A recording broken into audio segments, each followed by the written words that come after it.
Somebody asked me about things to avoid when you are speaking. And when I say somebody asked me, it's just something that I want to talk about. So I don't know who it was that asked me, but it popped into my mind. It's something that you might want to know. What are 3 things to avoid when you are speaking? If you're publicly speaking, like if you're standing on stage or running a meeting, what would be those 3 things? So the first one, this is kind of a no-brainer for a lot of people, but surprising that it still happens. Don't read. Do not read. So if you get up there with a manuscript speech and you read it, it is incredibly boring. It's incredibly disconnecting. It's incredibly difficult. Now, you're exempt from this if you're reading from a teleprompter. That's different. And some of you might have to read. I've trained a couple people that read on teleprompters for television and for ads. That's a different thing.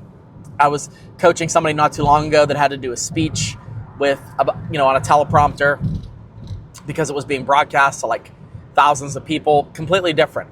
But I'm saying on the regular, if you speak, don't read your notes. Nobody cares about you hitting every point. They care that you're engaged as a speaker. If you have to read every single point, my suggestion to you is just give them a note. Give them a 1-pager that has all your details in it. Okay? So, don't read. Okay? Secondly, if you can do this, really important. Secondly, make sure that you don't speak to your slides. So this is similar to don't read, but let's say you have slides and there's like, I speak, when I'm speaking, there's a screen behind me. I don't turn and face the slides ever. If there's a nasty message that says, I hate Sam, I will not know it. I'm focused on the people. I'm focused on the message. I'm not focused on what's going on that screen behind me.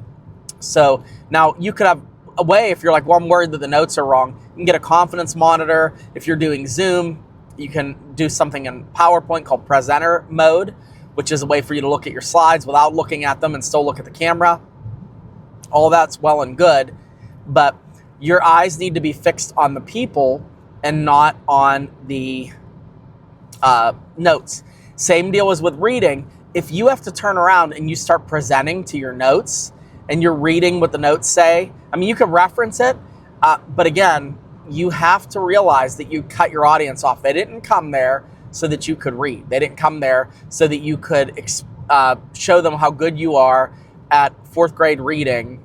Let's all read together. No. So there's hardly ever, if you're reading long quotes, like I'm a pastor, so I teach from the Bible. Yeah, I read those. I'll tell them I'm going to read from Luke chapter 5, verse 4. And I'll read that verse, but it's specifically because I am reading a text that everybody has. And it's expected in the church context. And there's thousands of verses in the Bible, and I'm not that smart to memorize all of them. Sorry. If you're a holy roller and you're angry that I said I can't memorize the whole Bible, you are not my people. Okay, so keep that in mind. So you don't want to... You definitely don't want to read, and you don't want to look at your slides and your resources while you are speaking. Last and absolutely not least, this is for what I'm going to talk about, unless you're an insult comic, and I just talked about this on my podcast, you don't want to insult people. You don't want to speak in a way where people feel like you're condescending to them, especially if you're an executive. You don't want to start off the meeting with a mean-spirited joke, because if you are doing that, you might think that it's funny, but what you're actually doing is you're telling all of the people in that audience, whether it's 5 people or 50 or 500, I'm a pretty bad person. You're not, and you might, well, I'm insulting this guy because he was late for the meeting or because he said something stupid. Yeah, I know you're making fun of somebody. That person's not going to be the one that's embarrassed in the end.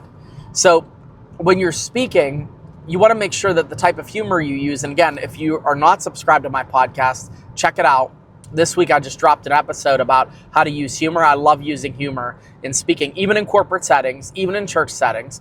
I believe every communicator can use humor in some way, but the way to do it is not through making fun of individuals, especially individuals on your team, especially individuals that you might have a disagreement with. Unless it's like an open, we're joking back and forth type of deal, you don't want to say mean-spirited jokes about someone to hurt them. You don't want to do that.